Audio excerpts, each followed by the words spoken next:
त्यतिको थम छैन मेरो दाहिने कोही भन्दा कम छैन मनोज दाइको त्यतिको थम छैन मेरो दाहिने कोही भन्दा कम छैन आकाशैमा चिरघुमे भरला मेरो माया छ छैन हाम्रो लागि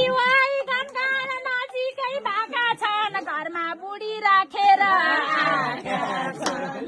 हाम्रो लागि नजिकै भएका छन् घरमा बुढी राखेर